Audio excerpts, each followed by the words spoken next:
I came home on a Tuesday evening in March to find a padlock on the door of my own study. Not a broken latch. Not a sticky handle that had finally given out after years of use. A brand new padlock, brass, shiny, the kind you pick up at a hardware store for $12, clamped onto the door of the room where I had kept my late husband's journals, where every photograph of our life together sat on shelves I had arranged with my own hands, where I had spent 31 years reviewing nursing charts at midnight and drinking chamomile tea and feeling in the quiet of that room that my life made sense. I stood in the hallway for a long moment. I did not raise my voice. I did not march down the hall and knock on my son's bedroom door demanding an explanation.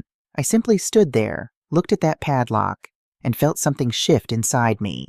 Not break, not crack, but shift. The way a tectonic plate shifts when it has been under pressure for longer than anyone realized. Then I set my grocery bags on the kitchen counter, made myself a cup of coffee, and sat down at the table where I had fed my children breakfast for the better part of 30 years. And I smiled, because I had been waiting for a sign that it was time. And there it was, hanging on my door, glinting under the hallway light like a punctuation mark at the end of a sentence I had been reading for 22 months. My name is Margaret Ann Holloway. I am 64 years old. I am a retired registered nurse who spent 31 years at a hospital in Springfield, Virginia. Before that, and during that, and all the way through it, I was a wife and a mother in the house I'm sitting in right now. Frank and I bought this house in 1988 for $127,000. We drove out to see it on a Saturday morning in October, and Frank stood in the middle of the empty living room and turned slowly in a full circle, looking at the oak floors and the wide windows and the fireplace that needed a new damper, and he said, "Maggie, I think this is it." He was right. It was it. We raised 2 children on these floors. Claire, our oldest, took her first steps in this living room and fell against the arm of the sofa and laughed instead of cried, which told us everything we would ever need to know about her. Daniel, 4 years younger, learned to ride his bicycle in the driveway out front, Frank running alongside him, hand on the seat, until the exact moment he let go, and Daniel kept going without knowing it, pedaling into the pure confidence of a child who doesn't yet understand what falling costs. Frank passed away 7 years ago, pancreatic cancer. From diagnosis to burial was 5 months, and the speed of it, the way a man who had been healthy and solid and present was suddenly then completely gone, nearly took me apart at the seams. But I kept the house. I worked 3 more years after he died, because work gave my days a shape that grief alone could not. And then I retired, with my pension, my savings, and my name on the deed to this property, which had been paid off in full 4 years before Frank got sick. I want you to understand something before I go any further. I was not a bitter woman after Frank died. I was not sitting alone in a dark house, slowly becoming someone's idea of a sad widow. I had my garden in the warm months. I had my book club on Wednesday evenings.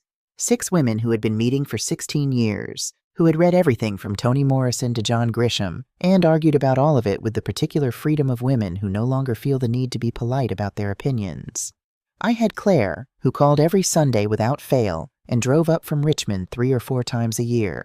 I had Dorothy Sims, my closest friend since our first year of nursing school, who lived 20 minutes away and made me laugh harder than anyone I had known since Frank. I had a life, a full, quiet, deeply satisfying life, in the home I owned outright. That is the context. I want it to be clear. When Daniel called me 2 years ago to tell me that he and his wife Tiffany were having trouble making rent in their apartment in Arlington, I did not hesitate. "Come home," I told him. "Both of you. I have the space. Family takes care of family." That last part was something Frank used to say, and I believed it with my whole heart. Still do, if I'm being honest, though my understanding of what it means to take care of family has been revised somewhat since then. I should tell you what I knew about Tiffany at the time, because I want to be honest with you, the way I try to be honest with myself. Daniel had been with her for 4 years before they married. In all that time, I had probably spent 40 or 50 hours in her presence. Christmas dinners, a 4th of July cookout, Daniel's birthday 1 year at a restaurant where the food was too loud and the conversation stayed carefully shallow. She was polite. She asked appropriate questions. She complimented my cooking at Thanksgiving with the particular precision of someone who had been taught that complimenting a hostess's cooking is the correct thing to do. I thought she was simply a private person, reserved. The kind of person who warms up slowly. I was wrong about that. but I didn't know it yet. The first month they moved in was better than I had any right to expect. It was genuinely nice to hear footsteps in the house again. Nice to smell someone else's coffee in the morning. Daniel fixed the back fence that had been leaning since the previous winter, and he did it without being asked, which made me love him with a freshness I hadn't felt since he was small. Tiffany reorganized the spice cabinet one afternoon. Not something I had asked for, but the result was tidier than what I had managed, and I didn't mind. We found a rhythm, I thought, or the beginning of one. The second month, small things began to happen. The living room furniture moved about 18 inches to the left. Not dramatically, just enough that the whole room felt subtly wrong. The way a picture hung slightly crooked feels wrong even when you can't immediately name why. When I mentioned it to Daniel, he said Tiffany had found the original arrangement made the room feel smaller. "It wasn't a big deal, Mom," he said. I noted the phrase, filed it away, then the photographs. Frank and I had our wedding photo on the wall of the upstairs hallway, our anniversary trip to Yellowstone in 2001, a portrait of all four of us at Claire's college graduation, a picture of Daniel and Frank at a Nationals game the summer Daniel turned 16, both of them squinting against the sun with matching grins. These photographs had been on that wall for years. I walked past them every morning, every evening, every time I went upstairs for anything at all. And I cannot explain to you adequately what it meant to me to walk past them. The small daily confirmation that my life had happened, that the people I loved had existed in time and space and sunlight, that I was not imagining any of it. One Saturday in October, I came upstairs to find them gone. Not rearranged. Gone. In their place were 3 large framed prints, the kind sold in sets online, gray and white geometric shapes, the sort of thing you see in the lobbies of mid-range hotels. They were not ugly, but they were not my family. I found the photographs in a box in the hall closet, wrapped carefully in newspaper. I asked Tiffany about it that evening, calmly, and I want to be very clear about that, because I have been a nurse for 3 decades, and I know that the moments when you most want to raise your voice are often the moments that most require you to lower it. I asked her calmly, standing in the kitchen doorway while she was rinsing dishes. She said the hallway had needed updating, that the old photos made the space feel cluttered. She said it with the same tone you might use to discuss whether to buy paper towels at the drugstore or wait for the sale at the grocery store. Completely matter of fact, as though the photographs of my dead husband and my living children were a decorating problem she had solved. I looked at Daniel. He was looking at his phone. I took the box of photographs to my study, where they would be safe. I said nothing more that night, but something had clarified inside me, like a snow globe after you set it down and wait for the storm to settle. I could see things more clearly now. By the 4th month, the changes came more steadily. The kitchen curtains, beige linen I had hung 15 years ago, bought at a shop in Old Town Alexandria on a Saturday, Frank and I had spent wandering around with no particular destination, were replaced with white roller blinds. No discussion. "No, Margaret, would you mind if we updated the kitchen curtains?" They were simply gone one afternoon when I came home, and the roller blinds were in their place, and the kitchen looked like a different kitchen. The ceramic rooster disappeared from the kitchen windowsill. I had bought it at a craft fair in the Shenandoah Valley in 1997, the summer Claire was finishing middle school, on a day trip with Frank and the kids when Daniel was 10, and had insisted on stopping at every single booth because he was convinced he was going to find something extraordinary. The rooster was hand-painted, slightly lopsided, with one ear that was clearly a different size than the other. It had sat on that windowsill for 26 years. Tiffany had moved it to the garage because it was taking up counter space. My rooster. On my counter. In my kitchen. Around this same time, I began noticing how Tiffany referred to the house in conversation. "I'm having a few co-workers over to our place on Saturday. We should really repaint the dining room. Our place needs some freshening up." "Oh, our place has great natural light in the mornings." The first time I heard it, I told myself I was being oversensitive. The second time, I thought perhaps it was simply a speech habit. The loose hour that couples fall into, meaning nothing specific. By the 5th or 6th time, I knew it was neither of those things. And then, in November, a contractor came to give an estimate on the roof. I was home. I heard the doorbell. I was in the living room reading. I heard Tiffany open the front door, heard her voice shift into that particular register she used with professionals. Confident, informed, proprietary. I heard her walk him around the exterior of the house. I heard them settle at the kitchen table. I sat in the living room for 45 minutes while my home and its roof were discussed in my kitchen without me. When the contractor left, Tiffany came into the living room and told me the estimate, a number I found reasonable, and said, "I think we should go with him. He seems reliable." I set down my book. "I'll review the estimate," I said with as much patience as I could locate within myself, and make my own decision about my own roof. She looked at me with an expression I can only describe as mild surprise, as though I had said something slightly unreasonable, as though I were a house guest who had unexpectedly objected to the host's decorating choices. That evening I called Claire. Claire is my older child, and she is in many ways the person I trust most in this world. She is a sharp woman, careful, perceptive, not given to alarm. She had heard the broad outlines of what was happening over the previous months. I had mentioned things in passing on our Sunday calls, but I had been downplaying it, the way you sometimes downplay things you're not yet ready to fully face. This time I told her everything. The furniture, the photographs, the rooster, the contractor, the our place, our place, our place. Claire listened without interrupting. When I finished, she was quiet for a moment. Then she said, "Mom, I think you need to start documenting this." Not because anything illegal was happening, she explained, but because patterns matter, because it is useful to have a record, because, and she said this carefully, she wanted me to have something concrete if I ever needed it. Here is the first thing I want you to understand about me. I was a registered nurse for 31 years. I have kept clinical notes on thousands of patients. I know how to document precisely, how to record dates and times and exact words, how to build a clear picture of what happened and when and in what sequence.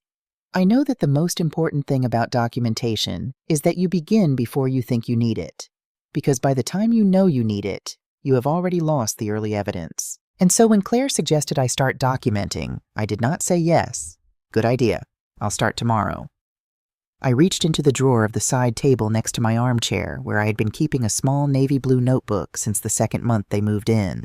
I had 16 pages of notes, dates, incidents, exact words where I could remember them. "Already done," I told her. There was a pause. "Of course you have," Claire said, and I could hear her smiling. "I want to stop here and say something directly to you, whoever you are listening to this. I know what you might be thinking. You might be thinking, why didn't she say something sooner? Why didn't she sit them both down and lay it all out?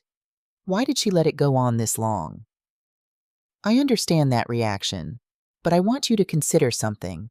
I had been a nurse in an emergency room for the first 12 years of my career. I had worked in an ICU for 8 years after that. In those environments, you learn at a bone-deep level, that reacting too quickly, before you have a clear picture of what you are dealing with, can cause more damage than the original problem.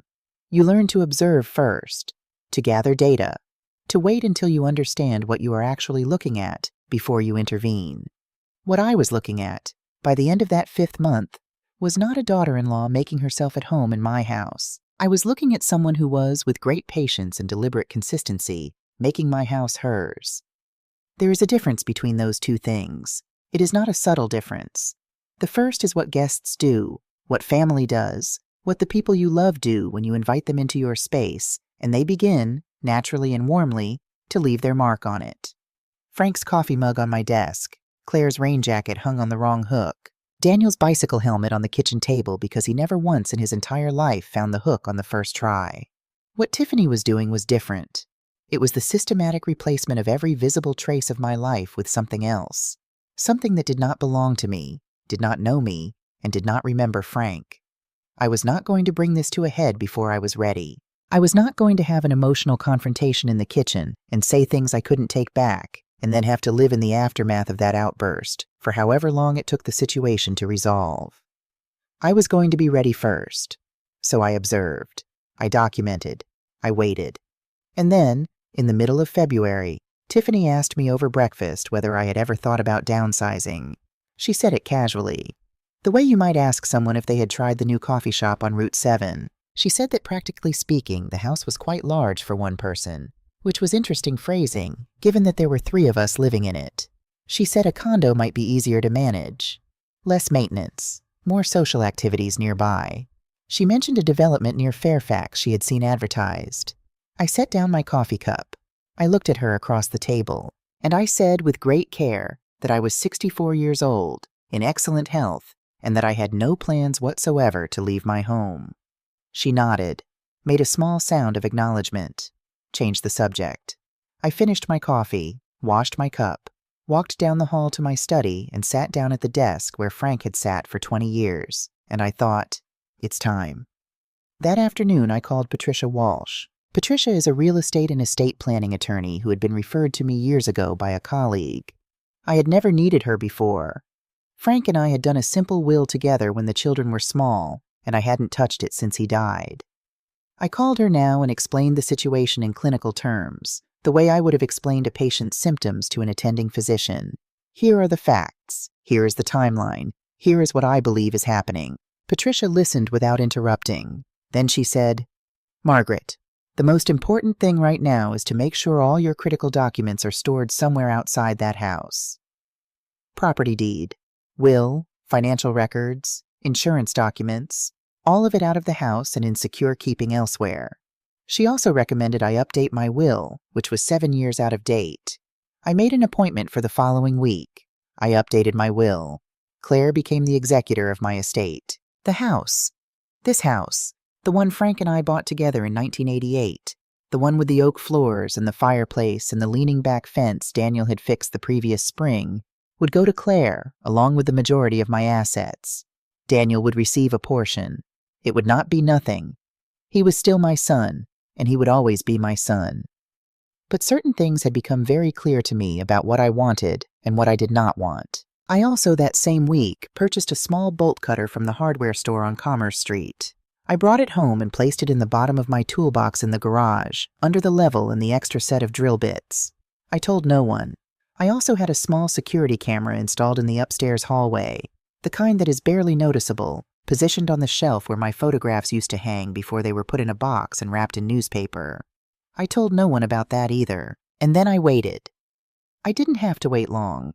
It was a Tuesday evening in March. I had been out to dinner with 2 friends from my old ward, women I had worked beside for years, women who knew what I was capable of and never once made the mistake of underestimating me.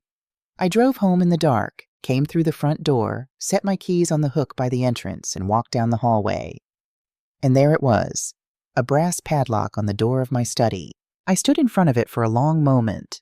I thought about Frank's journals inside that room. I thought about the box of photographs.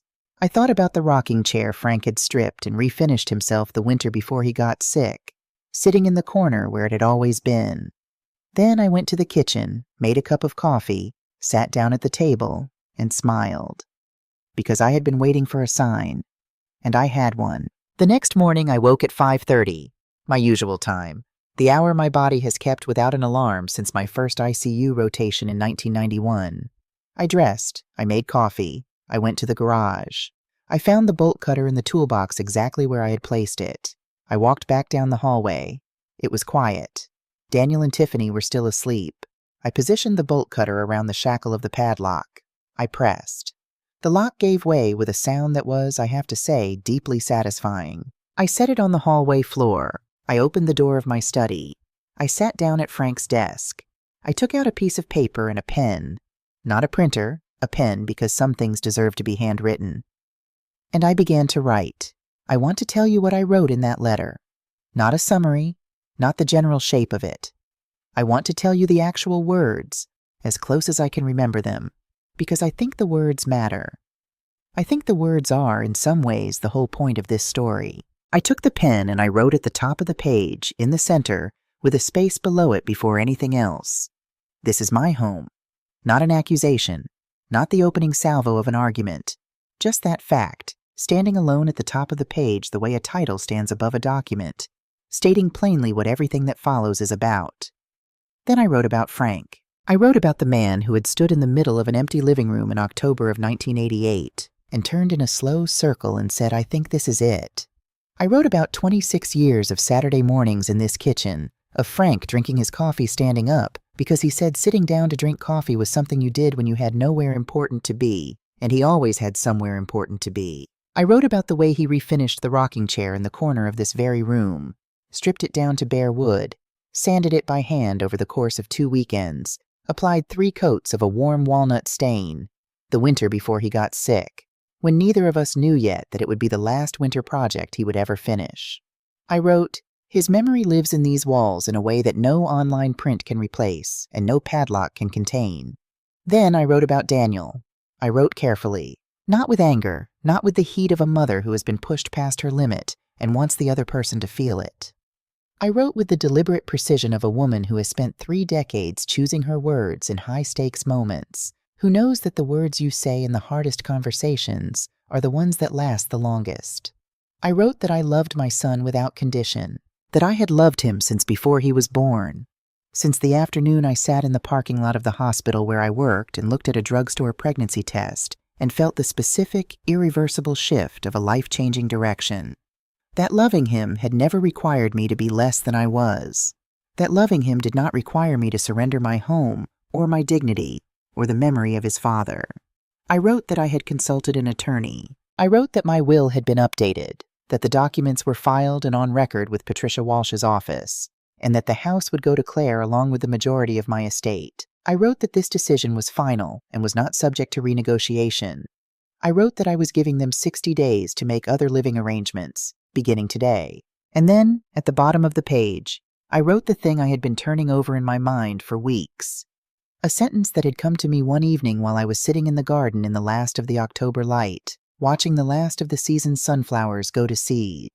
You cannot build your future in someone else's present. This house is my present. I hope you find one of your own.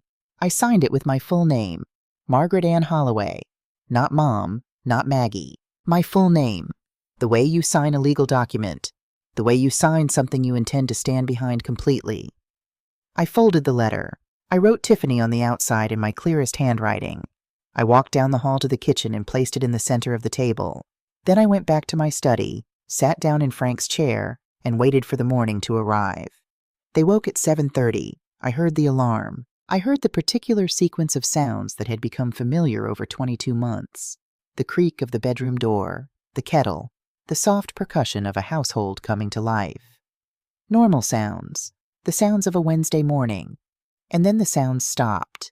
There is a specific quality to the silence that follows the opening of a letter that changes the shape of someone's morning. I have been present for that kind of silence before. At bedsides, in family waiting rooms, in the hallway outside a physician's office. It is a silence with weight to it. A silence that knows something has shifted and is waiting to see what comes next. I heard Tiffany's voice, low and controlled. I heard Daniel's voice, also low, but different, more extended. The sound of someone who was not simply reacting, but was actually, perhaps for the first time in a long time, thinking. At 8 o'clock, there was a knock on my study door. "Come in," I said. Daniel came in and sat down across from me. He looked like a man who had not slept well, which was understandable, and he looked like a man who was seeing a room he had been in 100 times before, as though he were seeing it for the first time. The shelves of books, the box of family photographs, the rocking chair in the corner, the framed photo on my desk of the 4 of us at a park in the autumn. Frank and I younger than our children are now. Daniel and Claire small and squinting into the sun. He looked at that photograph for a long moment. Then he looked at me. "Mom, I didn't know about the lock." He said it quietly, and I believed him. Daniel has never been capable of lying to me with any conviction. Not since he was 9 years old and tried to tell me he hadn't eaten the last of the oatmeal cookies when there were crumbs on the front of his shirt and a guilty expression he couldn't quite dismantle. "I believe you," I said. I didn't know things had gotten this far. I looked at my son, 34 years old, sitting across from me in the room where I had spent the best and hardest years of my life, looking tired and young and a little ashamed. I want to be honest with you. I felt no satisfaction in that. He was still my son. He would always be my son. "I know you didn't know," I said. "That's been part of the problem, Daniel. Not seeing something doesn't mean it isn't happening, and choosing not to look, that is still a choice." He was quiet. He looked at the photograph again. Then he asked if there was any way I would reconsider the 60 days. "No," I said. He nodded. He didn't argue.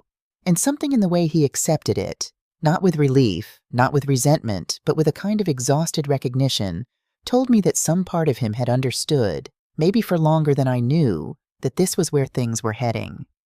"I'm sorry, Mom," he said. "I know," I said. "I love you. Now go figure out what comes next." For the first 3 days after the letter, Tiffany did not speak to me directly. This suited me well enough. The house had a particular tension in it, the kind that exists between people who are sharing space and pretending not to know what they know. Meals were quiet. Hallway encounters were brief. Daniel moved through both worlds with the careful exhaustion of a man walking a narrow path between two drop-offs, trying not to look down on either side. I went about my life. I had my garden to attend to, even in early March. There were things to be pruned, bulbs to be checked on, the cold frames to be monitored. I went to book club on Wednesday evening. I had coffee with Dorothy on Thursday morning. I told Dorothy everything, the way I always did. Dorothy listened with the focused attention she had brought to everything in the 40 years I had known her, and when I finished, she set down her cup and said, "How do you feel?" "Like myself," I said. "For the first time in almost 2 years." Dorothy nodded. "Good," she said. "That's the right answer." On the Saturday morning after the letter, Tiffany knocked on my study door. This was unexpected. I had assumed she would maintain the silence until the 60 days were up, or perhaps funnel everything through Daniel. But there she was. 3 precise, deliberate knocks, and I said, "Come in," and Tiffany came in and closed the door behind her. She sat down across from me in the chair where Daniel had sat. She folded her hands. She had, I noticed, dressed carefully this morning. Her posture was composed. She looked like a woman who had spent the previous 3 days preparing for this conversation. "I think we should talk," she said. "Woman to woman." "All right," I said. "Go ahead." And she did. She said she thought I had misunderstood her intentions. She said the changes she had made to the house were her way of contributing, of making the space feel like a home for all of them, for all 3 of us. She said she was sorry if she had overstepped, but that her heart had been in the right place. She said the photographs had been put away only temporarily, that she had always intended to find a better way to display them. She said the rooster, and here she almost smiled, as though the rooster were a mildly absurd thing to care about, had simply been in the way. Then she said the padlock. She said she had put it on the study door because there had been a contractor in the house recently to look at the windows, and she had been worried about my personal documents being accidentally accessed by a stranger. She said she had done it to protect me. "I was trying to help, Margaret," she said. "That's all any of this has ever been." She said it with perfect steadiness. No tremor in her voice, no drop in eye contact. If I had not known what I knew, I might have found it convincing. She was, I had to acknowledge, very good. I let her finish. I did not interrupt. I kept my expression neutral and my hands still, the way you learn to do in rooms where people are telling you things that require a response you are not yet ready to give.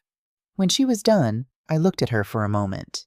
Then I picked up my phone from the desk. I opened the voice memo app. I scrolled back to November. To the 12th, the night after last fall's roof contractor had walked the property and given me his estimate. 2 months before any window contractor. 4 months before the padlock. I pressed play. The room was quiet enough that the recording was perfectly clear. Tiffany's voice, low and precise, speaking to someone named Kelly at 11 o'clock at night in my kitchen while I stood in the dark hallway above. "She's not going anywhere on her own, Kelly. She's too attached to the house. We just have to be patient. No, Daniel doesn't know everything. It's just a matter of time before she decides it's easier to just move on."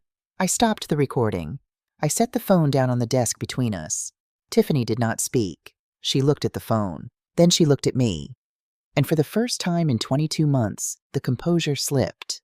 Not completely, not into anything as legible as guilt or fear, but enough. A fraction. The way a mask shifts when the person behind it is no longer certain the mask is working. I stood up. "I was a nurse for 31 years, Tiffany," I said. "In 31 years, I learned one thing above everything else. Document everything. Every observation, every conversation, every anomaly." I walked to the door. "You have 57 days left." I opened it and held it for her. She stood. She walked out. She did not look back. I closed the door behind her, sat back down in Frank's chair, and felt something I had not felt in a very long time. Not triumph, not satisfaction exactly. Clarity. The weeks that followed had their own shape. Tiffany moved through the house differently now, still present, still composed, but there was a quality of withdrawal in it, the way a tide pulls back before it's simply gone. She stopped referring to the house as our place. She stopped conducting household business as though she were the owner. She was, functionally, a tenant in the final weeks of a lease, and she had the look of someone who understood that. Daniel began apartment hunting in earnest. He told me about it over coffee one Saturday morning. Just the two of us. Tiffany was out, sitting at the kitchen table the way we used to sit when he was in high school and had something on his mind and needed to talk his way through it in circles before he arrived at the actual point. He found a 2-bedroom in Reston. Reasonable rent, available April 1st. He said it like he was reporting a fact, not asking for approval, and I respected that. "It's a good area," I said. "Yeah," he said. He looked at his coffee. "Mom, I want to ask you something." "Ask?" "Did you know? Before the letter. Did you know it was going to come to this?" I thought about that for a moment. About the navy blue notebook. About the bolt cutter in the toolbox. About the camera in the hallway and the lawyer's office and the updated will. "I knew something," I said. I wasn't certain what, but I believed in being prepared. He nodded slowly. "You never said anything to me," he said. "All those months. You never came to me and said, 'Daniel, this is what I'm observing. This is what I'm worried about.'" It was not an accusation.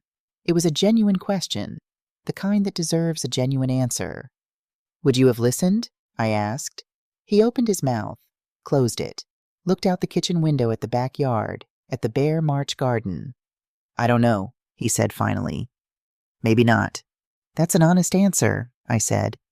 "I appreciate it." And then came the conversation I had not expected.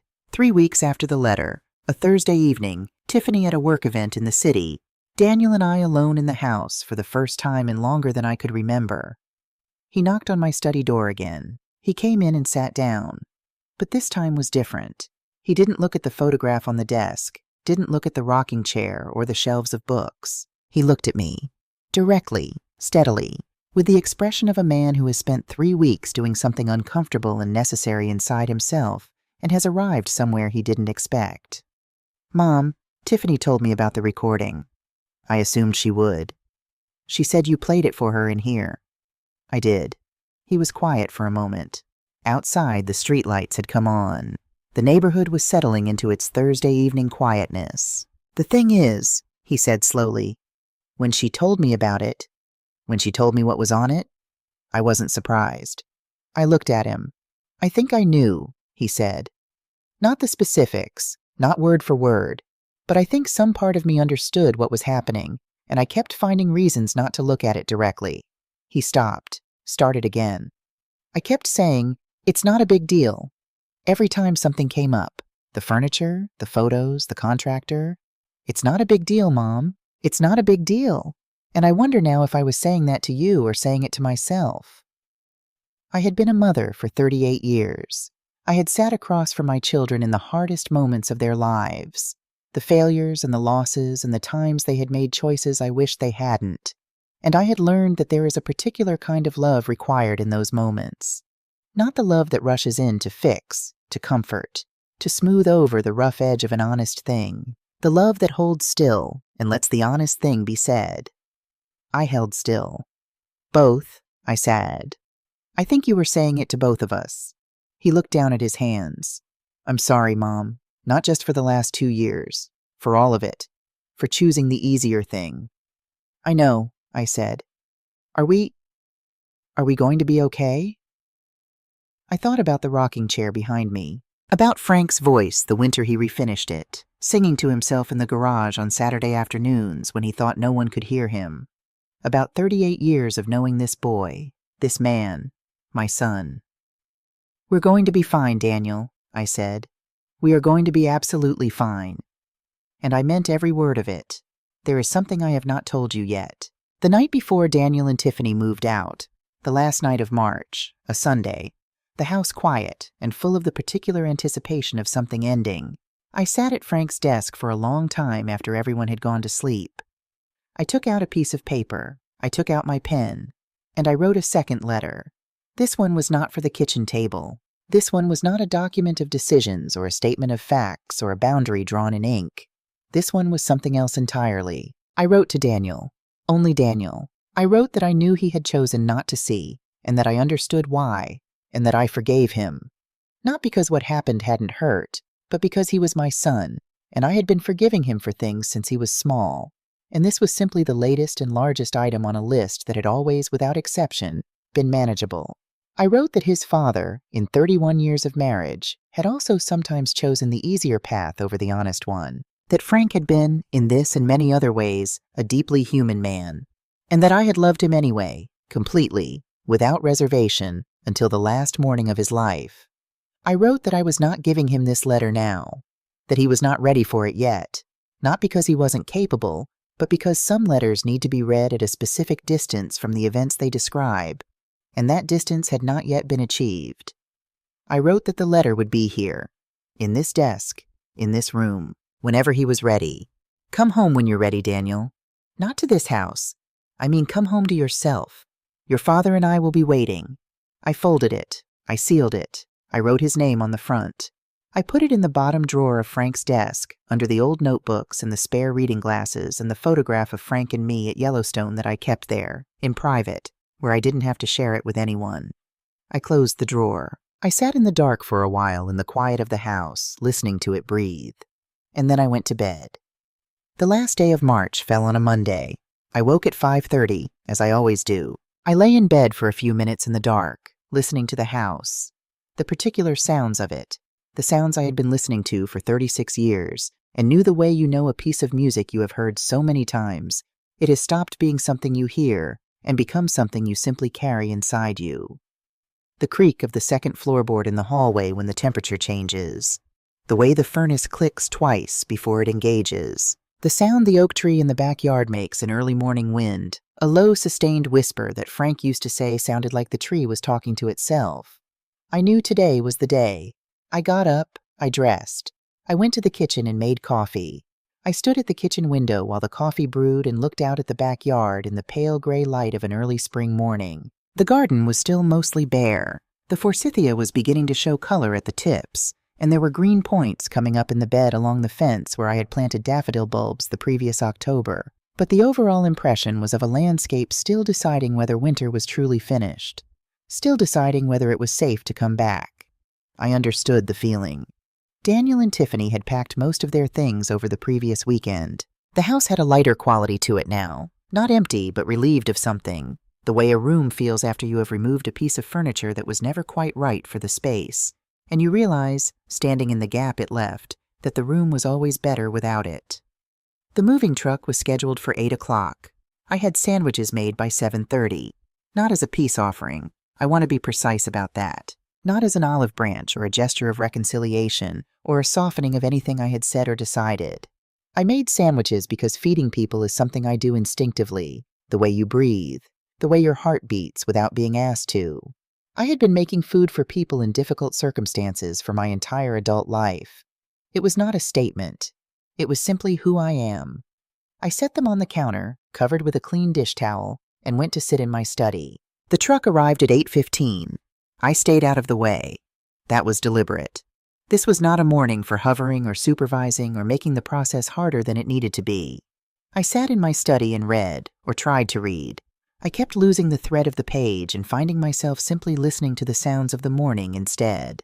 Footsteps on the stairs, the particular hollow knock of furniture being moved, doors opening and closing, the low murmur of voices. Around 10 o'clock, Daniel knocked on my study door. "We're almost done," he said. "Maybe another hour." "All right." He stood in the doorway for a moment looking at the room, at the shelves, at the rocking chair, at the desk. He had grown up with this room. He knew every corner of it. "The sandwiches are good," he said. "Thank you." "There are more on the counter." He almost smiled. "Yeah." He stood there a moment longer, as though there were something else he wanted to say and hadn't yet found the right shape for it. Then he nodded once, to himself or to me or to both of us, and went back down the hallway. I heard Tiffany's voice at one point, clear through the wall, giving instructions to the movers about something fragile, efficient, specific. The voice of someone accustomed to being listened to. I had heard that voice many times over the previous 2 years. In another life, it might have been a quality I admired. She did not come to say goodbye to me. I had not expected her to. I was not hurt by it. There are relationships that end not with a door slamming, but with a door simply closing. Quietly, permanently. Both people understanding without discussion that there is nothing more to be said. That is what this was. I wished her no harm. I wished her a life in a home that was genuinely hers, where she could arrange the furniture and choose the curtains, and call every room our place with complete accuracy and no one's feelings on the line. I simply wished her that life somewhere else. At 11:40, I heard the front door open and close and open again. I heard the truck engine. I heard it idle for a moment. Then I heard Daniel's footsteps coming back toward the study. He knocked, came in. He was wearing his jacket, his keys in his hand. He looked like what he was, a man about to begin a new chapter of his life, uncertain how it would go, carrying the weight of the previous 2 years in the set of his shoulders. He crossed the room and hugged me. He held on for a long time, longer than men his age usually allow themselves, longer than the quick, functional embrace of routine goodbyes. The kind of hug that is trying to say something words have not managed to say, or something words should not be asked to carry alone. I held on too. When we separated, he looked at me with an expression I will not try to describe with too much precision, because some expressions belong to the moment they happen in and resist translation. But there was grief in it, and love, and something I can only call the beginning of reckoning. The look of a person who has started to understand the full shape of a thing they were too close to see clearly before. "I'm going to call more," he said. "I would be glad if you did." "Mom." "Daniel." I put my hand briefly on his arm. "Go. Take care of yourself. Build something good." He nodded. He looked at the room one more time, a long, unhurried look, as though he were committing it to memory. Then he turned and walked down the hallway, and I heard the front door open and close. I stood very still. I heard the truck engine engage. I heard it pull out of the driveway, that familiar sound, the sound of a vehicle leaving, engine note changing as it accelerated away and turned onto the street. I heard it go, then silence. I walked to the front door and opened it. The driveway was empty. The street was quiet in the way that residential streets are quiet on late Monday mornings. A car passing at the far end, a dog somewhere a few houses down, the ordinary sounds of a neighborhood going about its business without drama or ceremony. The truck was gone.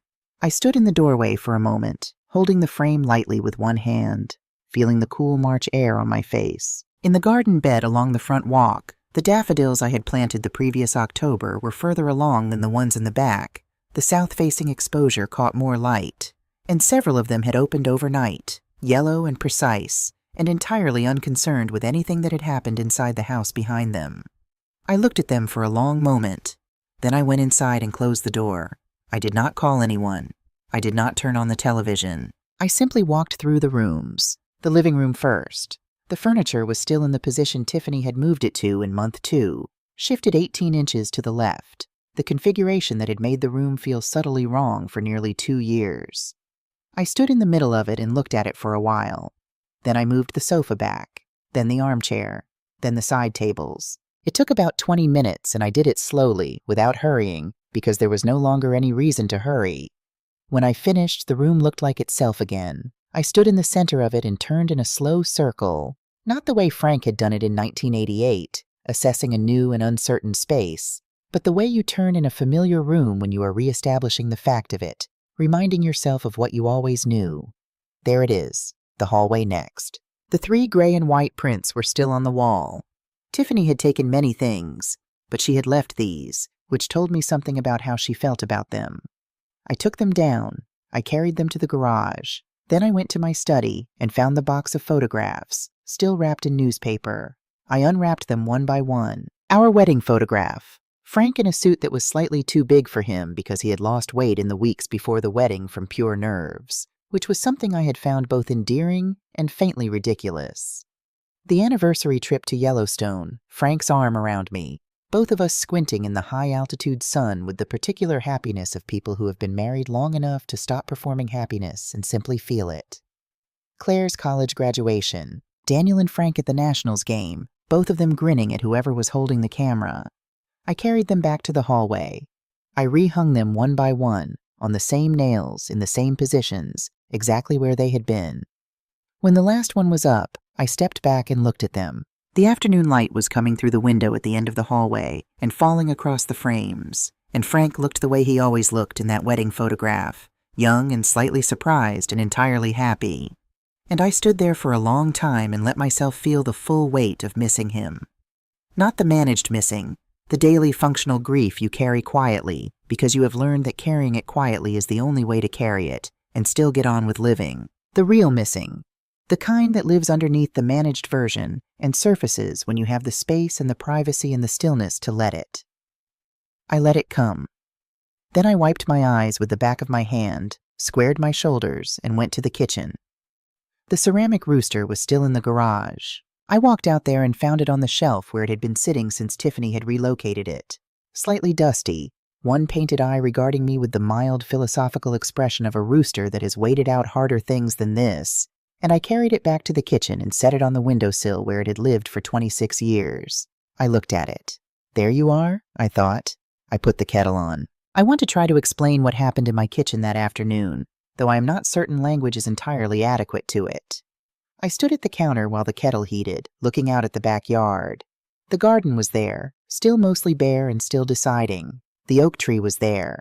The fence Daniel had fixed the previous spring was there, and the late afternoon light was coming through the window, the way it had been coming through that window for 36 years, falling across the counter, catching the painted feathers of the ceramic rooster, making the kitchen look the way kitchens look when the light is right, and you are standing in a room that knows who you are.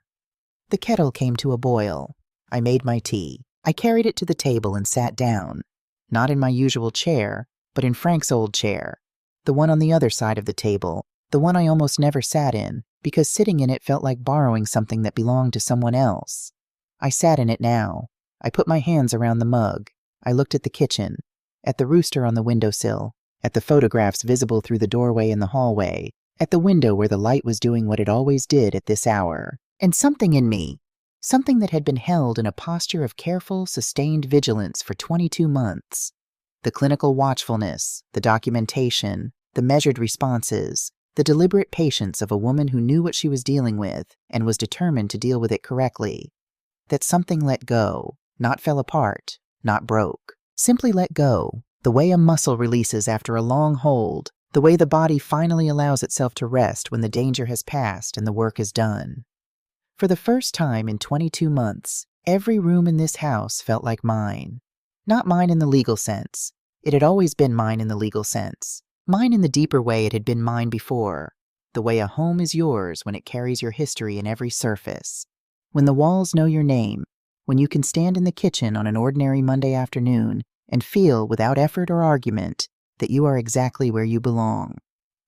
I sat there for a long time. I thought about Frank. About the winter he refinished the rocking chair, singing to himself in the garage on Saturday afternoons when he thought no one could hear him, badly, joyfully, completely unselfconsciously, the way he did everything he loved. I thought about the morning we signed the papers on this house, how we drove home afterward and sat in the driveway for a few minutes before going in, neither of us ready to break the particular magic of that moment by doing something as ordinary as opening a car door. I thought about 36 years of life that had happened inside these walls. Dinners and arguments and ordinary Sunday mornings.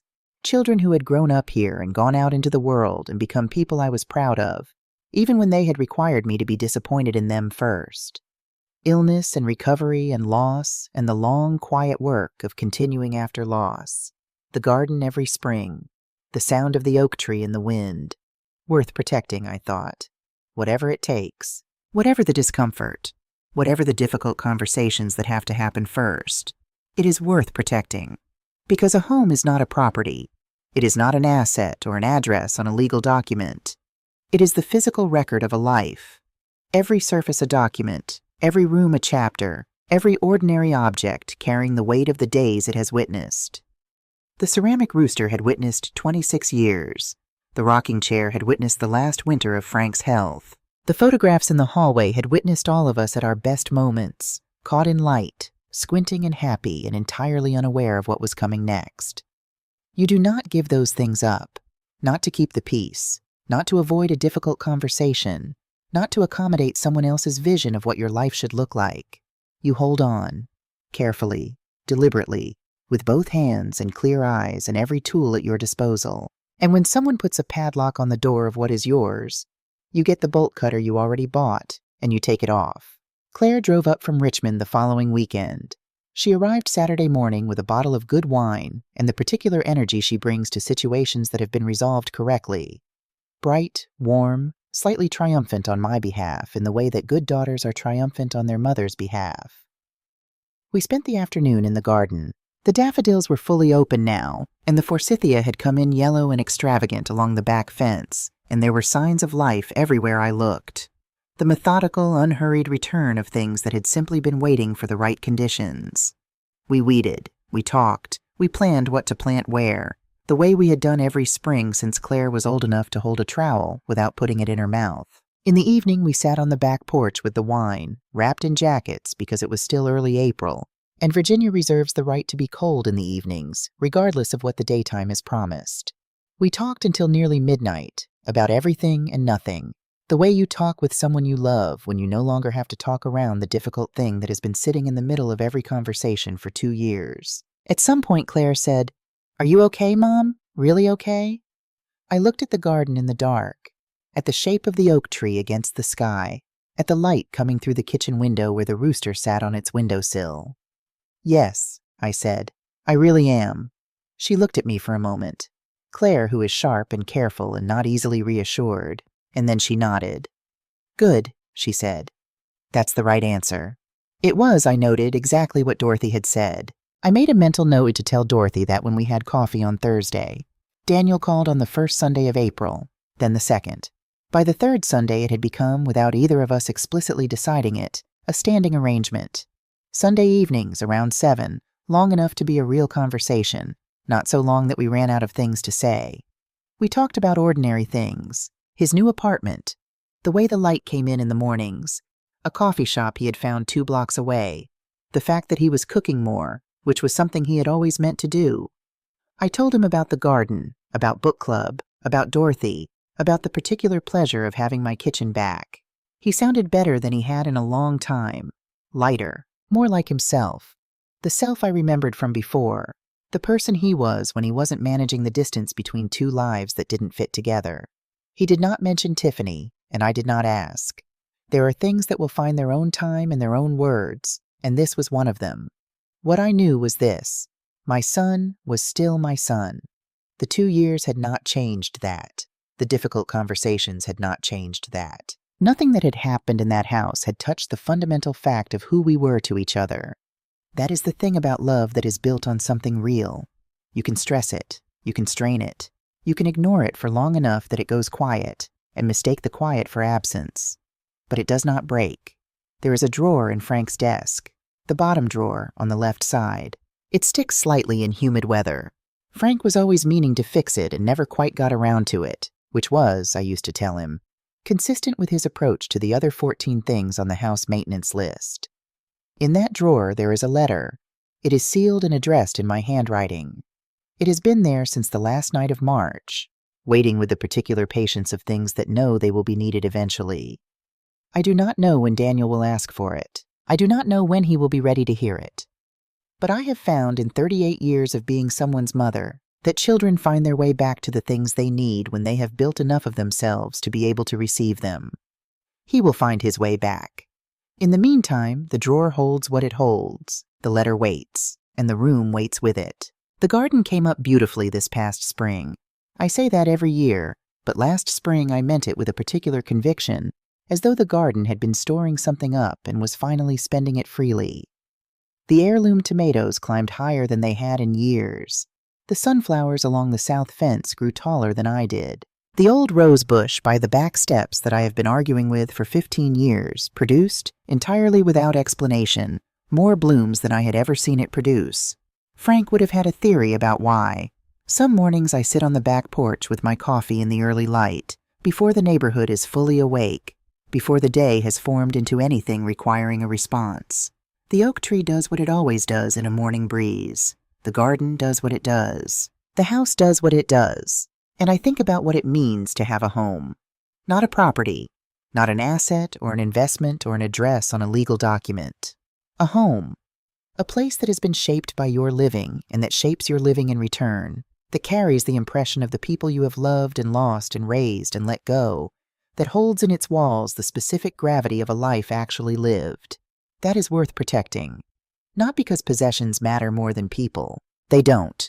Not because pride matters more than family. It doesn't.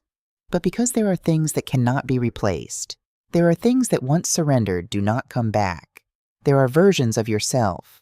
The self that knows where you are, that stands in your own kitchen and feels the ground under your feet, that can be quietly erased if you allow it, inch by inch, in the name of keeping the peace.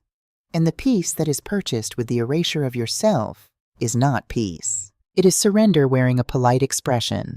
I am 64 years old. I have been a wife and a mother and a nurse and a widow and a woman who stood in a hallway at 5:30 in the morning with a bolt cutter and a clear mind. I have sat with dying people and grieving families and difficult truths.